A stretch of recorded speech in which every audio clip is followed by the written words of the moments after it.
El Ministerio Internacional Nueva Vida en Cristo presenta Momentos de Reflexión, un mensaje para su vida diaria, con el pastor Misael Ocampo Rivera. Bienvenidos. Hola amigos, cordialísimo saludo. Bienvenidos a la reflexión en el día de hoy. Vamos a cerrar el capítulo 2, segunda de Tesalonicenses, capítulo 2, versículo 13 hasta el verso 17. Dice así la palabra: escogidos para salvación. El primer párrafo del capítulo 2 viene hablando acerca de la manifestación del hombre de pecado, todo aquello que va a suceder, qué es lo que está pasando en el mundo, qué es lo que está deteniendo ahora esta manifestación del hombre de pecado en el mundo, ¿qué lo detiene?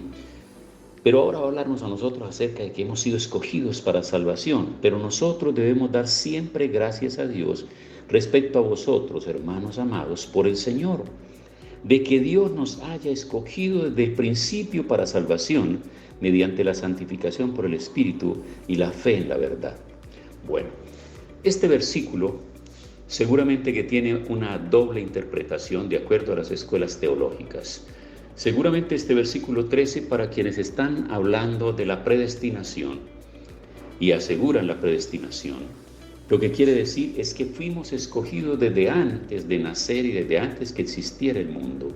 Fuimos escogidos, un grupo de personas fuimos escogidos para ser salvos. Pero luego vendrá otra escuela para decir no.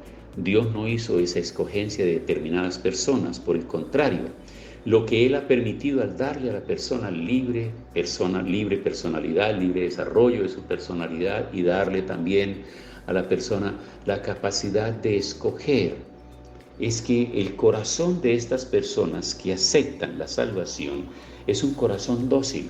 Son personas que reflexionan, que analizan, que le encuentran sentido a las cosas y toman una decisión diferente, toman una decisión correcta. Son personas que deciden con entendimiento y con sabiduría. Y por lo tanto, así como deciden escoger el camino de la salvación, deciden permanecer en él, porque de lo contrario podrían perder esa salvación. Note bien, escuelas teológicas. Pero nosotros debemos dar siempre gracias a Dios respecto a vosotros, hermanos amados por el Señor, de que Dios os haya escogido desde el principio para salvación, mediante la santificación por el Espíritu y la fe en la verdad. Benditos, bendecidos, todos aquellos que han tenido un corazón dócil para el mensaje de Cristo.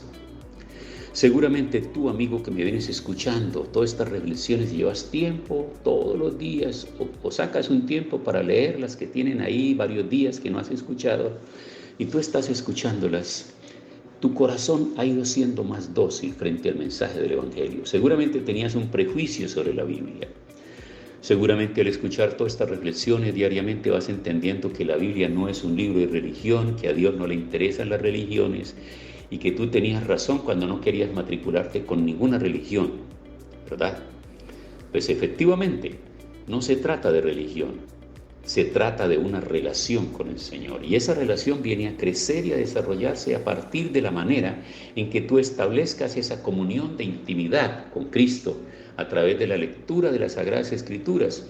Y tienes que empezar a despejar esos paradigmas humanistas que estaban en tu mente, donde estaban llegando a entender y a dar a entender y dar a comprender en el mundo entero que la Biblia no podría ser un libro sobrenatural y no podría ser un libro palabra de Dios, en primer lugar porque Dios no existe, según los ateos, según los agnósticos.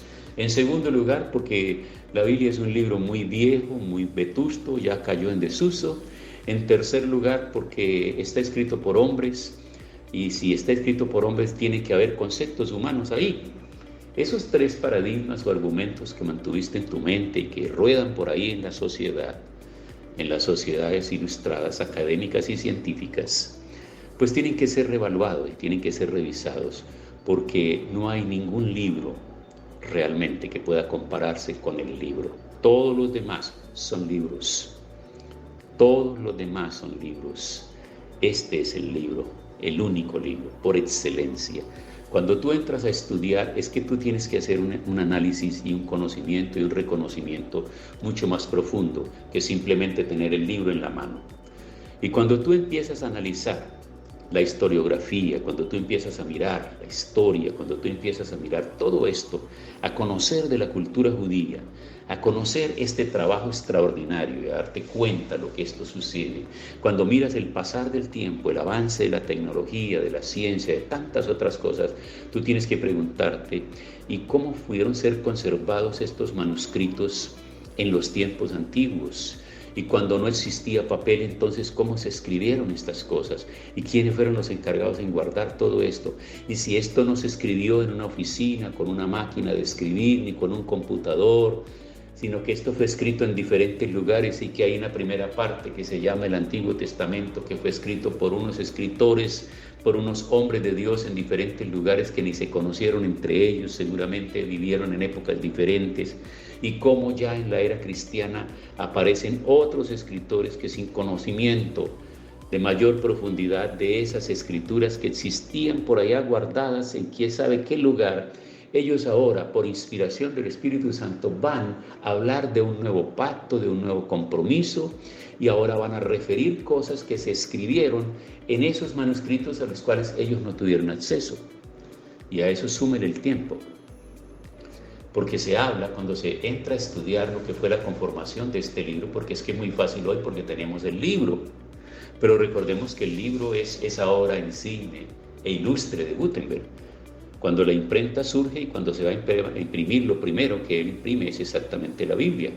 Entonces ahora es por la razón por la cual podemos tener este conjunto de los libros ahí que están todos los libros del Antiguo Testamento y los libros del Nuevo Testamento. Pero esos se escribieron en una sucesión de tiempo de 1200 años. Estamos hablando de 1 milenio y 2 siglos más. ¿En qué cajas fuertes se podrían haber guardado?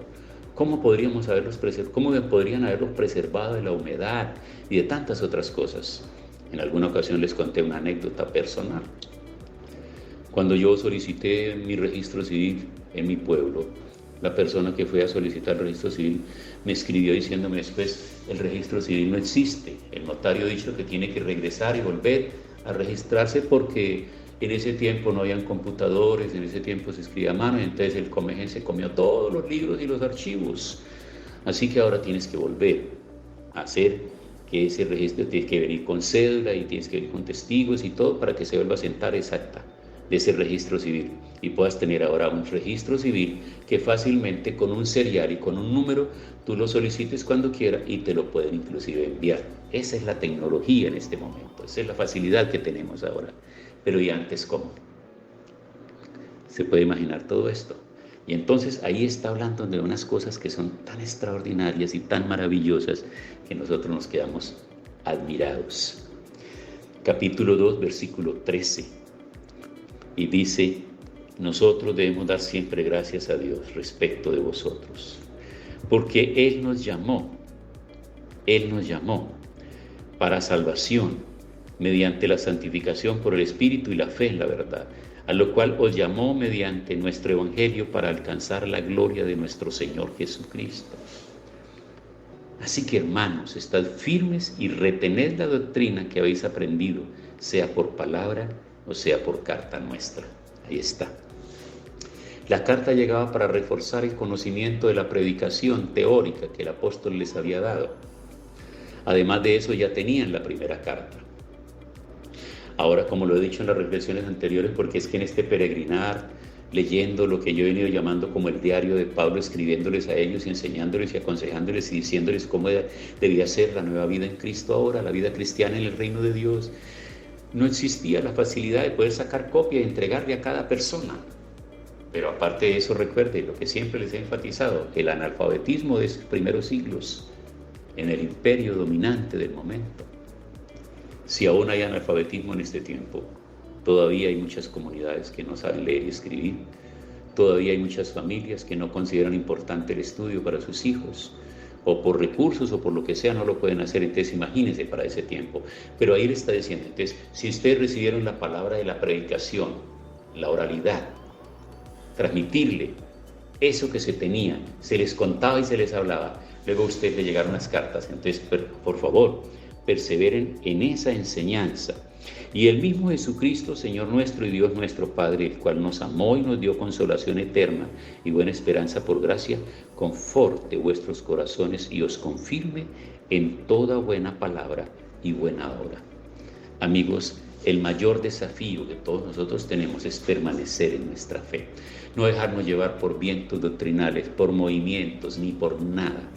A lo largo de la historia de la iglesia cristiana han surgido muchos movimientos, muchas olas, muchas cosas y muchos énfasis, pero hay que permanecer. El que persevere hasta el fin, ese será salvo.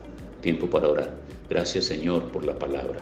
Gracias porque estas enseñanzas, estas cartas del apóstol Pablo pone el corazón ahí y explica el deseo que hay en él para que la gente pueda permanecer y que esa salvación que han obtenido por medio de Cristo Jesús no se pierda por enseñanzas volátiles, falsas, que podrían llegar para trastornar sus mentes, sino que ellos pudieran permanecer. Y lo mismo hoy, tú sabes todo el peligro que se corre hoy por hoy.